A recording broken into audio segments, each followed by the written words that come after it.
죄로 말미암아 우리는 많은 미혹과 유혹 그리고 욕심과 정욕에 휘둘리게 되는데, 그 중에 가장 대표적인 우리의 그런 죄의 욕심, 즉 그 죄로 인한 타락을 피할 수 없는 죄의 위기, 그 욕심이 무엇이냐면 바로 해석의 욕심입니다.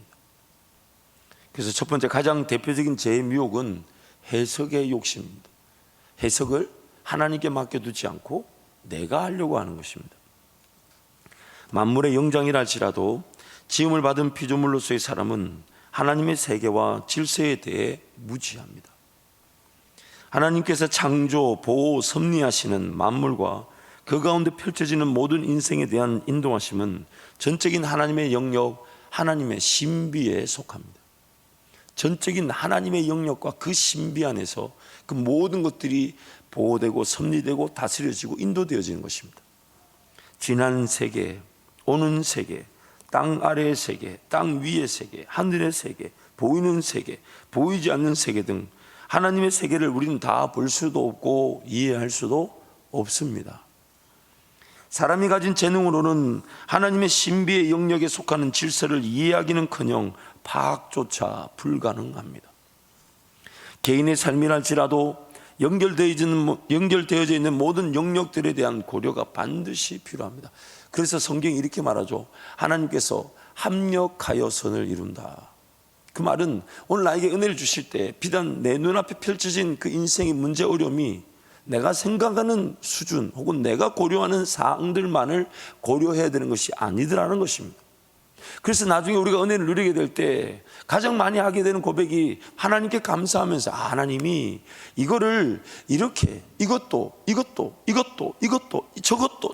저것도 고려하셔서 함께 이루시도록 나에게 인내하게 하셨구나. 늘 우리가 하나님의 은혜를 누리게 될 때마다 우리가 놀라는 것은 나는 이 문제 때문에 하나님의 은혜가 필요한 줄 알았는데 지나고 보니까 이거 말고 이런 것들도 고려되어졌어야 되고 이런 것들도 하나님이 다루셔야만 했구나. 우리는 그 하나님의 고려가 우리의 고려와 다르다는 것을 철저하게 느끼게 됩니다. 우리는 하나님의 그 질서, 하나님의 그 영역, 하나님이 고려하셔야 될 그 모든 부분들을 다 알 수가 없습니다. 오직 하나님만이 아시는데 우리는 자꾸만 그거를 아는 듯 착각하고 알고자 덤벼들고 그것을 내 인간의 힘으로 해석하려고 합니다. 그러므로 더군다나 하나님의 사명과 하나님 나라 영광을 위한 행보는 오직 믿음으로만 순종할 수 있는 절대적 비밀의 영역입니다. 물론 그 비밀은 가르쳐 주지 않으시려는 게 아니라 가르쳐 주시게 되는데 드러나지 않은 것이 감추어져 있을 뿐입니다. 그러나 우리가 걸어가면 걸어갈수록 드러나지 않았던 비밀에 있던 것들이 드러나게 되는 것이죠. 그러므로 타락한 죄인인 사람들이 가장 쉽게 미혹되는 죄의 유혹은 해석하고자 하는 욕심입니다. 여러분, 전쟁은 하나님께 속했습니다. 그러면서 우리에게 요구되는 게 뭐냐면 그 원수 갚음도 나에게 요구되는 것이 아닌 하나님이 하십니다. 근데 그 원수 갚음이라는 것은 비단 그 사람을 정죄하고 그 사람을 판단하고 또한 받은 대로 돌려주고 이런 수준에만 얘기하는 게 아닙니다. 내가 그 사람과 나와의 관계 혹은 함께 처해 있는 공동체 안에서의 일을 내 인간적인 힘으로 해석하고자 하는 것도 원수를 갚고자 하는 내 욕심인 겁니다. 왜냐하면 내 뜻을 관철하고자 하는 욕심이 어디서부터 나온 것일까요? 내가 볼 땐 이래, 내가 볼 땐 이게 옳아. 결국 그 해석이 하나님께 맡겨져 있지 않고 자기에게 있다 보니까 아무리 듣기에 옳아 보여도 다툼과 싸움을 피할 수가 없습니다. 그래서 항상 해석은 우리에게 있지 않고 하나님께 있습니다. 하나님께 잘못 보고 듣고 깨닫고 잘못 이해하고 받아들이고 선택하는 이유가 잘못 해석했기 때문입니다. 잘못 해석이 종종 우리 관계 속에서도 그런 게 있잖아요. 제가 이렇게 제 얘기를 자꾸 해서 죄송하지만 한 예를 들어볼게요. 여러분도 다 겪을 만한 일이니까. 제가 이제 연애를 할 때에, 참고로 저는 연애라 하면 지금 살고 계신 사모님과 연애를 말하는 것입니다. 다른 사람을 얘기하는 게 아니고 사모님과 연애를, 또 혹은 누가 물어봐 연애를 몇 명 했느냐, 이전 것은 지나갔으니 보라 새 것이 되었는데 그런 기록이 왜 중요합니까? 저는 참고로 제 아내 말고는 연애를 해본 적이 없습니다. 목이 좀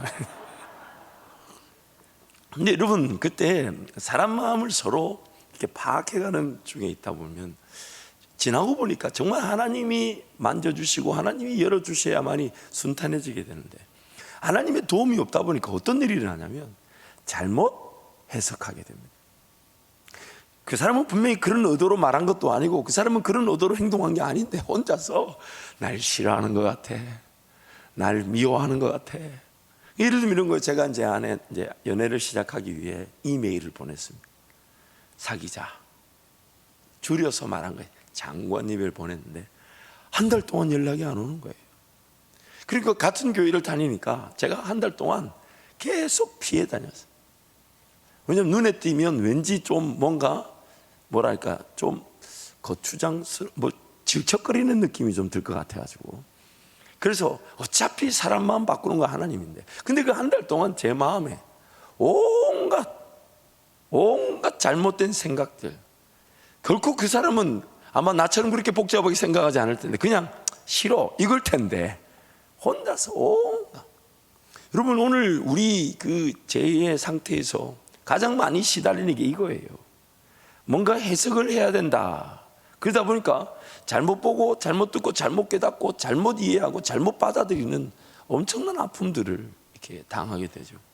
그 근원이 어디 있냐? 해석이 하나님께 있지 않고 나에게 있기 때문에, 내가 해석하려고 하다 보니까 자꾸만 그렇게 생각 안 해도 되는데, 그렇게 안 했는데, 그런 의도가 없는데, 그렇게 받아들일 일이 아닌데, 그렇게 결정할 일이 아닌데, 그렇게 시간을 쓰고 물질을 쓸 일이 아닌데, 그렇게 어처구니 없는 결정을 할 때가 있다는 것이죠. 그렇게 보면 안 되고, 그렇게 들으면 안 되며, 그렇게 이해하면 안 됨에도 잘못 해석했기 때문에 속아버리는 겁니다.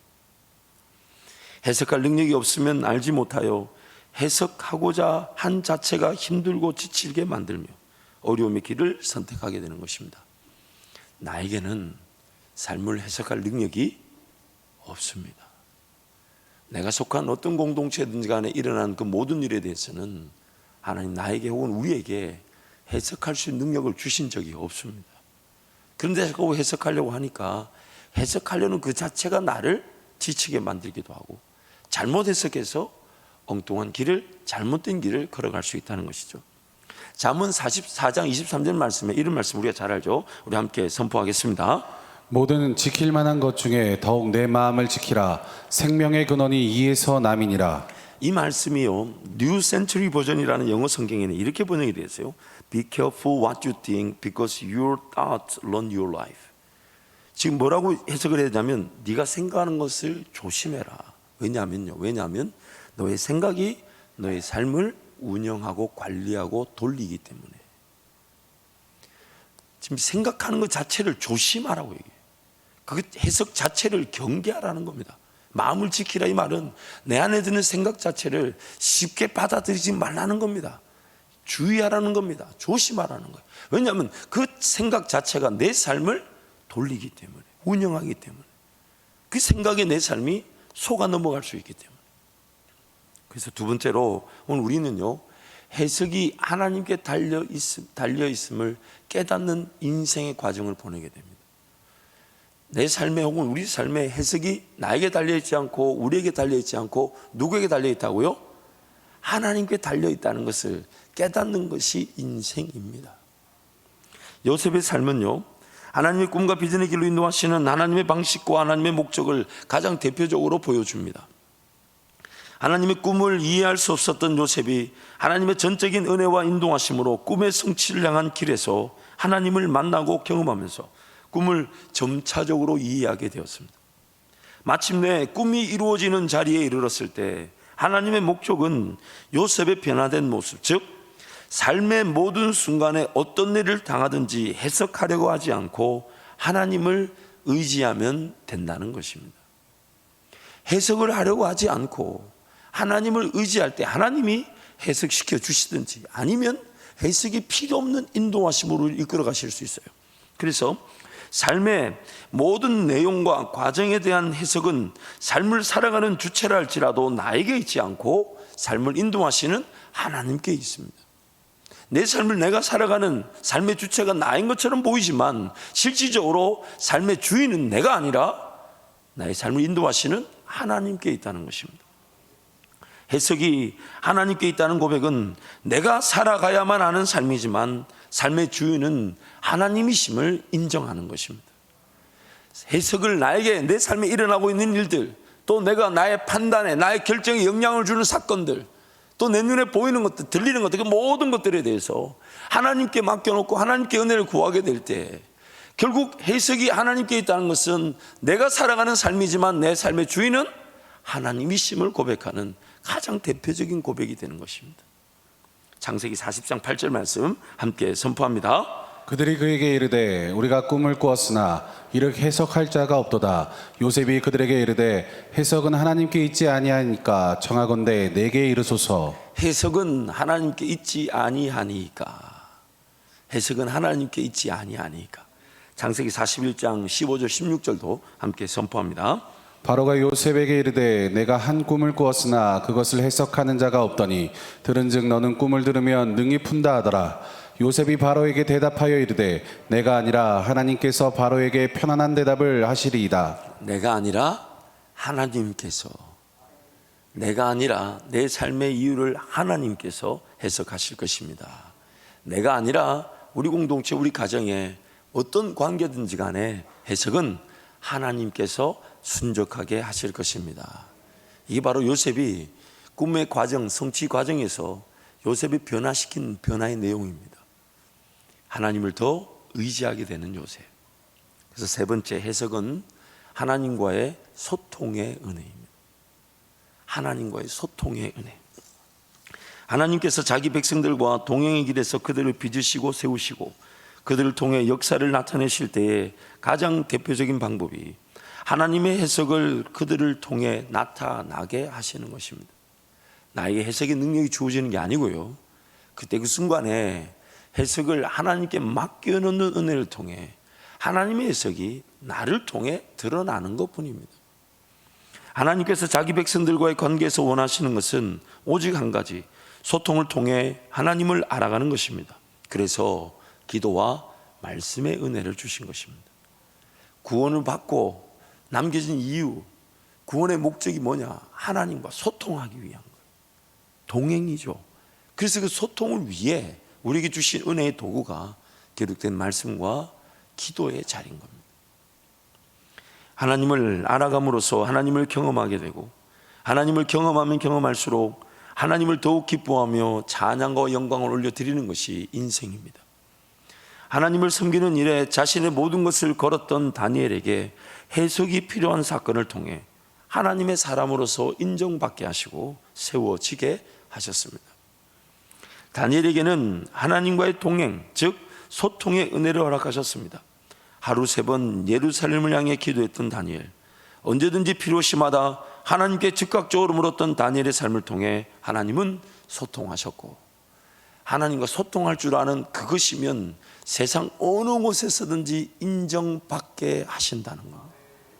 어떤 영역에서든지 간에 하나님과 소통할 줄 알면, 왜냐하면 하나님의 지혜가 그 사람을 통해 나타나고 하나님의 인도하심이 그 사람을 통해 나타나고 하나님의 형통케 하심이 그 사람을 통해 나타나니까, 하나님과 소통할 줄 알면요, 내 영적인 눈과 귀가 마음이 하나님과 소통하면서 그것이 훈련과 단련을 통해 깨달아지고 열려지고 그것이 마치 깨끗한 그릇처럼 담겨질 그런 준비만 되어 있으면 언제든지 하나님 그를 통해 귀중한 보배 같은 예수 그리스도 그 이름의 권세를 담아 주실 수 있다는 것입니다. 하나님께서는, 제가 D부터 해야 됩니다. D. 하나님께서는 하나님과의 소통의 은혜를 누리는 다니엘에게 세움의 기회를 주셨습니다. 그것이 바로 다니엘이 포로로 끌려간 바벨론 왕에게 해석은커녕 기억조차 못하는 꿈을 주신 것입니다.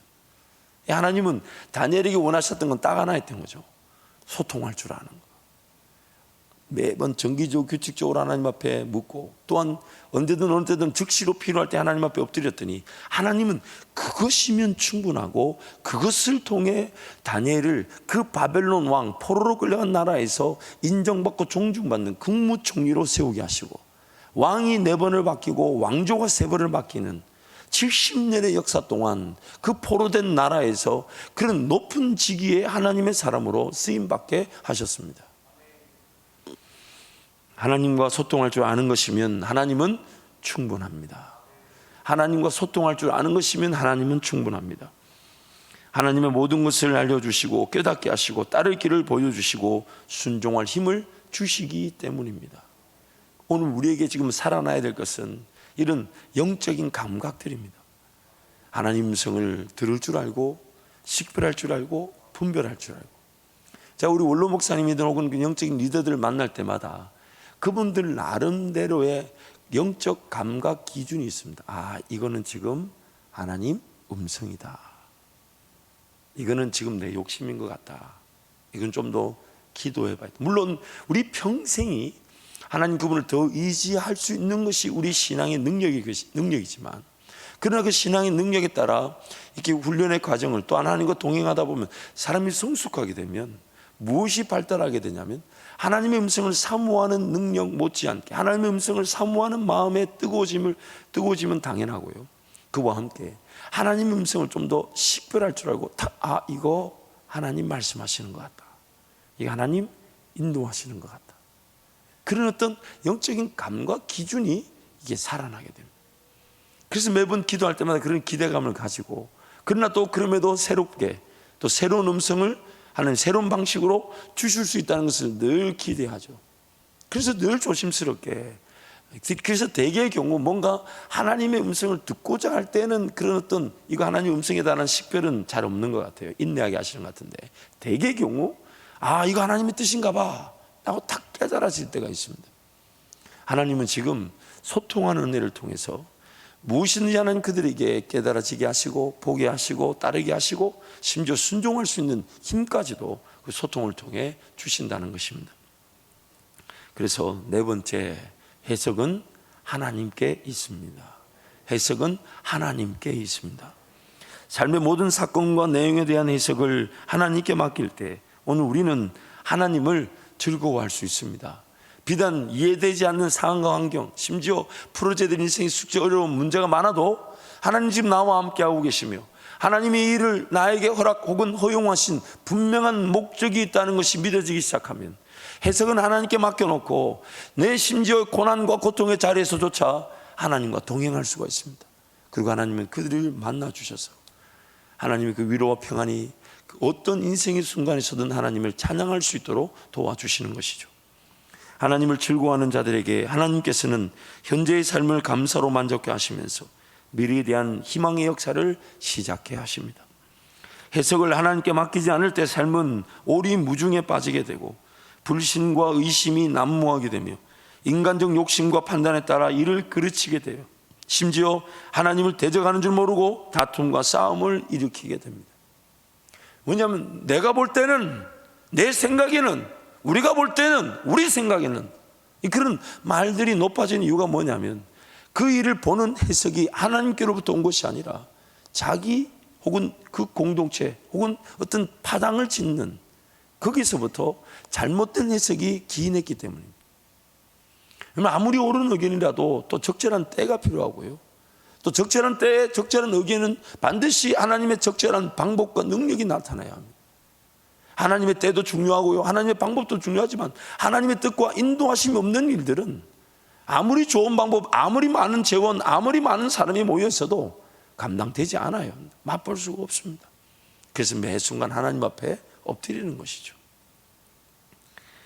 해석을 하나님께 맡길 때에 기도가 살아나게 되고 기도하는 것만으로도 하나님의 해석에 따른 인도하심을 누리게 됩니다. 기도하는 자들에게 해석의 기회를 제공해 주시든지 혹은 해석할 일이 없도록 하나님의 인도하심을 나타내어 주시든지, 이 두 가지 은혜는 반드시 존재합니다. 만약에 해석이 필요하면요, 하나님 해석하게 하실 거예요. 해석을 보이실 거예요. 근데 해석이 필요 없이 그냥 인도되어지는 경우에 아, 그거 오해였구나, 그거 착각이었네, 아, 그거 괜한 염려였네, 그 괜한 걱정이었네, 일어나지도 않는 일인데 내 혼자서 바들바들 떨었네. 하나님의 인도하심이 나타나면 그 해석이 필요 없는 일에 괜히 해석하고자 했던 내 욕심을 깨닫게 되죠. 정기적이고 규칙적인 기도 생활을 통해 하나님과의 소통의 감각이 살아나고 유지되게 되며 위기의 순간에 기도할 수 있는 은혜를 누리게 됩니다. 결국 그의 삶은 더 깊이 기회만 되면 하나님 앞에 무릎을 꿇게 되는 것이죠. 다니엘서 6장 10절 말씀 우리 함께 선포하겠습니다. 다니엘이 이 조서에 왕의 도장이 찍힌 것을 알고도 자기 집에 돌아가서는 윗방에 올라가 예루살렘으로 향한 창문을 열고 전에 하던 대로 하루 3번씩 무릎을 꿇고 기도하며 그의 하나님께 감사하였더라. 전에 하던 대로 그 어떤 것과도 타협이 되지 않는 하나님과의 소통의 관계, 전에 하던 대로 하루 3번, 정말 우리가 기도해 봐서 알지만 하루 3번 주의 전 혹은 주의 전을 향한 기도 쉽지 않죠. 그만큼 다니엘은 그 하나님과의 적지 않은 소통의 관계를 누렸다는 것을 보여주는 것입니다. 그리고 그 어떤 상황과 환경이 요동을 치고 난리를 쳐도 그 상황과 환경의 어려움보다 하나님과의 관계가 틀어질 것을 더 두려워할 줄 알았습니다. 그 상황에 대한 해석, 환경에 대한 요구, 정작 뭔가 일이 처리되지 않으면 안 될 것 같은 그런 긴급함, 그런 것들도 우리에게는 분명히 위협감이 됩니다. 우리에게 불안함을 조성합니다. 그러나 더 불안한 것은 지금 이때에 하나님은 어떻게 생각하실까? 지금 하나님 이것을 어떻게 보고 계실까? 나에게 해석의 은혜를 주시든지 아니면 해석이 필요 없는 인도하심과 평안으로 나를 이끌어 가실 것이니까 지금 이 순간에 하나님은 무엇을 원하실까? 문제와 어려움의 심각성보다 하나님의 뜻, 하나님의 인도하심, 하나님 그분의 임재가 느껴지지 않는 게 더 두려움인 겁니다. 그래서 그 우상을 섬기면 사자굴에 던져진다는 조서에 도장이 찍혔다는 것을 알고도 다니엘은 그것보다 더 무서웠던 것이 지금 이 순간에도 이 기도를 거절하게 만드는 상황보다 하나님의 뜻을 듣지 못하는 걸 더 두려워할 줄 알았던 거죠. 그래서 전에 하던 대로 하루 3번 문을 예루살렘을 향해 열고 하나님께 기도했던 것입니다. 다니엘 3장 16절부터 19절 오늘 본문 말씀인데 우리 함께 선포합니다. 다니엘이 들어가서 왕께 구하기를 시간을 주시면 왕에게 그 해석을 알려드리이다 하니라. 이에 다니엘이 자기 집으로 돌아가서 그 친구 하나냐와 미사엘과 아사랴에게 그 일을 알리고 하늘에 계신 하나님이 이 인물한 일에 대하여 불쌍히 여기사 다니엘과 친구들이 바벨론의 다른 지혜자들과 함께 죽임을 당하지 않게 하시기를 그들로 하여금 구하게 하니라. 이에 이 인물한 것이 밤의 환상으로 다니엘에게 나타나 보임에 다니엘이 하늘에 계신 하나님을 찬송하니라. 우리의 긴급함을 하나님 모르시지 않습니다. 우리의 위급을 하나님 모르시지 않아요. 그래서 지금 당장 하나님 그런 지혜자들을 죽인다는 사건 앞에서 다니엘이 담대하게 기도의 요청을 통해 친구들과 기도하고 하나님께 매달렸더니 하나님이 그 밤에 그것이 깨달아지게 하더라는 거예요. 종종 이렇게 막 어떻게 결정해야 됩니까? 라고 저에게 물으시는 경우가 있는데 저는 부탁합니다. 지금 중보기도실로 달려가십시오. 하나님 말씀해 주실 것입니다. 만약 말씀해 주지 않으시면 우리가 생각하는 만큼 긴급한 일이 아닌 겁니다. 하나님의 분명한 인도하심이 없다, 그게 아니에요.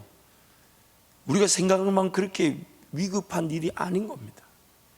만약 하나님이 위급한 일이면 반드시 다니엘이 그날 밤에 친구들이 기도 부탁하고 엎드렸더니 하나님 말씀해 주셨다는 것은 그 분명한 적시적소의 장소에서 하나님이 소통하신다는 거잖아요. 근데 여러분 오늘 성경이 말하고 싶은 내용이 뭡니까?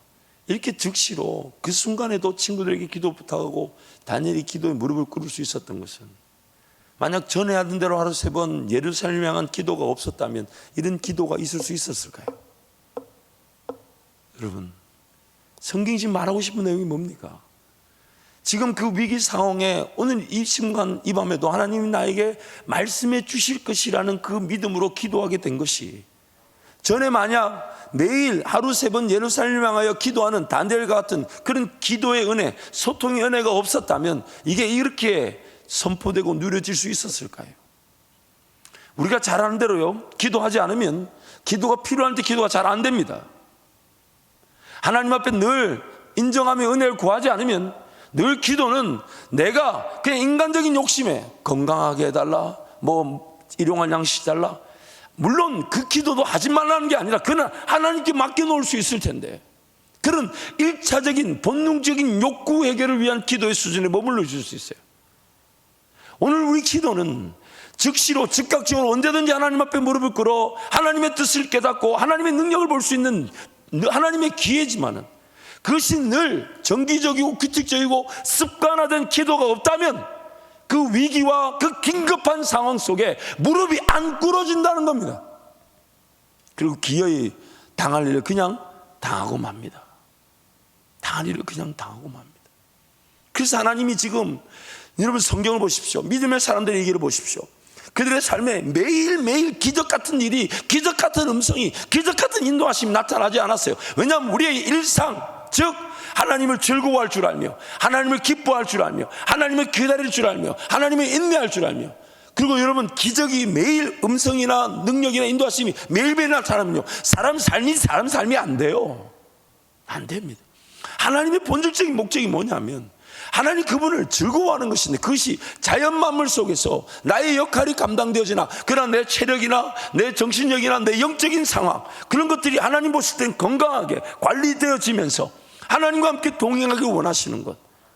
그러나 때가 되면 반드시 나타나야 될 기적은 나타나게 하시고, 드러나야 될 인도하심을 드러나게 하시고, 보아야 될 것은 보게 하시고, 들어야 될 것은 듣게 하시고, 깨달아질 것은 깨달아지게 하시고, 붙잡아야 될 것은 붙잡게 하시는데, 그것이 일상에서의 규칙적이고 정기적인 기도와 예배가 아니면 그 즉시에 엎드릴 수 있는 기도의 은혜를 누리지 못한다는 것입니다. 그래서 매일을 하나님과 동행하는 것이, 하나님 그분을 기뻐하기를 원하고, 매일 달려나올 때마다 하나님을 또 기대하고, 하나님 또 어떻게 나를 또 만져주실지, 어떻게 나에게 위로하실지, 어떻게 나에게 은혜 베푸실지, 오늘 새벽에 하나님 나에게 무엇을 말씀하실지, 오늘 무엇이, 어떤 말씀이 선포될지, 또 나에게는 어떤 기도 제목이 발견될지, 또 내 입을 통해서는 어떤 하나님이 고백되어질지, 또 하나님을 어떻게 느끼게 될지, 하나님을 어떻게 맛보게 될지, 하나님을 어떻게 경험하게 될지, 하나님을 얼마나 더 알아가게 될지. 지금 제가 말하고 있는 것들이 아멘이 안 나오는 것은 결국 설교가 또 길어지는 것임을, 이거 여러분 무슨 말인지 아시겠죠? 다니엘의 그 전에 하던 대로 그 기도가 그 위기 상황에 즉시로 무릎을 꿇을 수 있는 기도, 즉시로 하나님의 응답을 들을 수 있는 기도의 능력이었다는 것입니다. 하나님의 해석을 통해 하나님의 백성들이 세상의 잘못된 길을 가로막고 설 수 있게 됩니다. 그리고 올바른 길을 제시하게 되는 겁니다. 지금 세상은 이런 하나님의 사람들을 기다리고 있습니다. 세상이 어떤 길을 걸어가든 그들은 갈 바를 알지 못한 채 그냥 최선만 다할 뿐입니다. 위기는 항상 존재하게 되어 있습니다. 여러분 가정이든 혹은 여러분 일터든, 특히 여러분의 직장과 사업의 자리에서 정말 그 어떤 돌파구, 새로운 어떤 아이디어, 정말 이 어려움 속에 흘러떠내려가는 중에 뭔가 헤쳐나가야 돼. 역류하듯 회사, 직장, 사업을 일으킬 만한 기가 막힌 길 다 통경하고 있어요.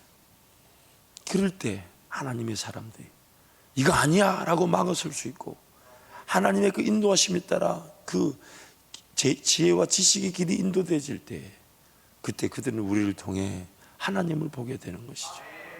이것이 바로 우리가 삶을 살아갈 행복의 이유가 되는 것입니다.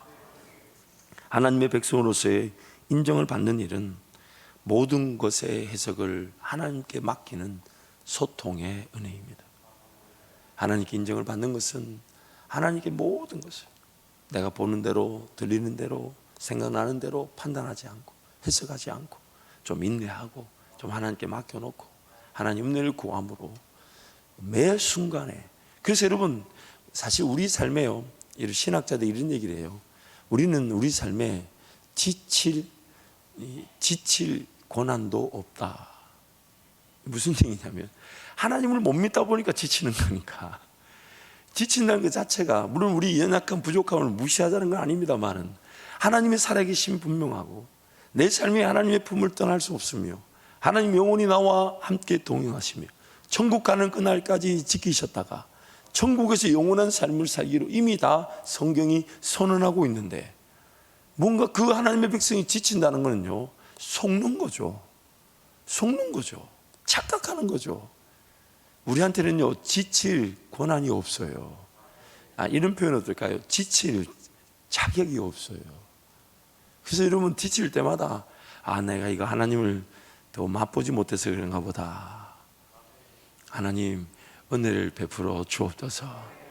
그때 우리는 살아나게 될 것인데, 그러나 그런 것들이 막 필요할 때 순간 내가 필요하다고 드러나지 않고 일상에서의 하나님을 적극적으로 신뢰하고 의지하는 동행이 없이는 그런 즉각적이고 즉시로 하나님을 찾고 구하는 은혜를 누리지 못한다는 것입니다.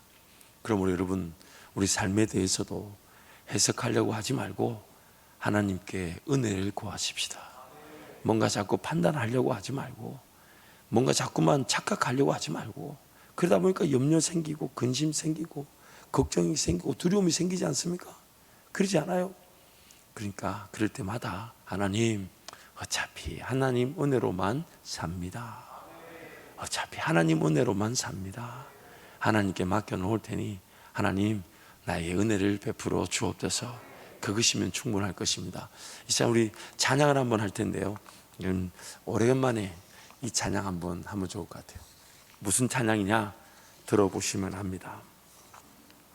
찬양을 하면서 우리 인생길을 나만 걸어간다고 착각하지 말고 하나님 나를 붙들고 계신다. 그래서 말씀을 나눈 대로 삶은 내가 살아가야 되는 듯 보이지만 삶의 주체는 인도하시는 하나님께 있습니다. 내가 살아가야 되는 내 삶인 것처럼 보이잖아. 내 삶의 미래는 내가 결코 예측하지 못합니다. 그래서 내 삶의 주인은 바로 하나님이시니까 지금 여러분 삶에 어떤 일이 일어나고 있는지, 어떤 공경과 혹은 어떤 어려움과 아픔이 있든지 간에 하나님께 맡겨놓으십시오. 해석하려고 하지 말고, 그러나 단지 하나님, 그러나 은혜 없이는 살아갈 수 없으니 하나님 은혜를 베풀어 주옵소서. 그런 마음으로 우리 함께 찬양하겠습니다.